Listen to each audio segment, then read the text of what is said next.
cost you later regret. It's hard to untake the blame for being a nervous, gibbering wreck.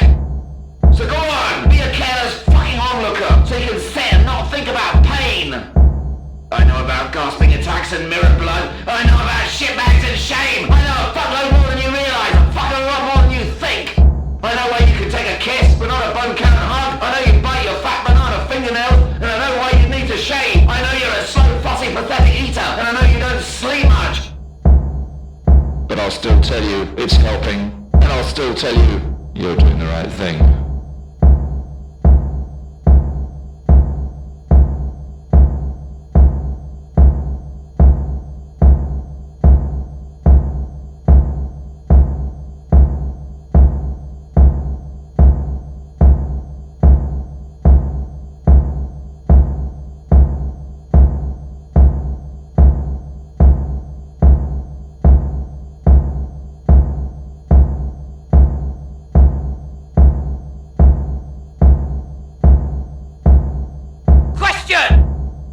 Did you ever hurt yourself to make somebody sorry? How often do you pretend to be sick?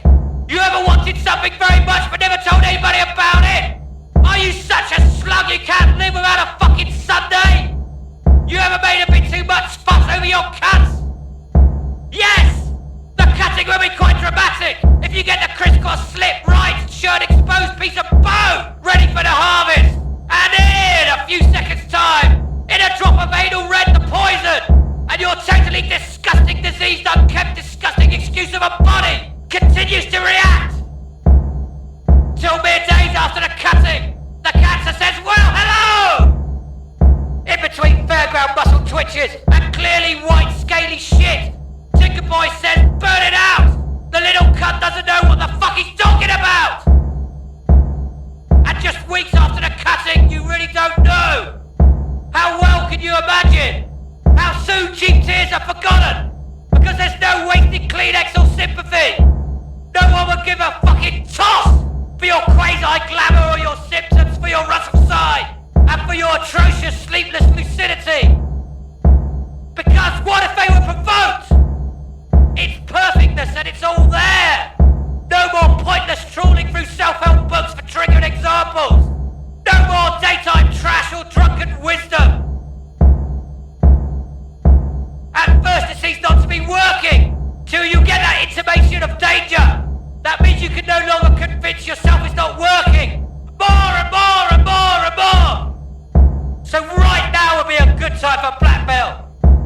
Who have you ever tried to make guilty? Have you ever told anyone what somebody has told you not to tell? My question!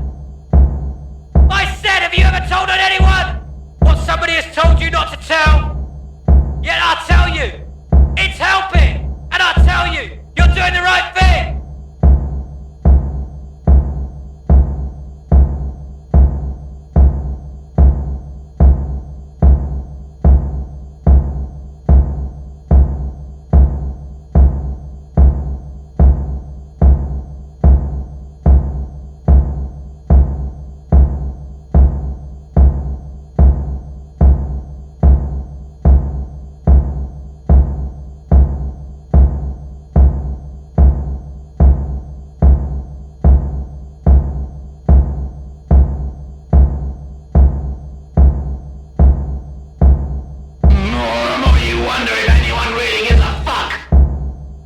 Sometimes feel that you talk too much.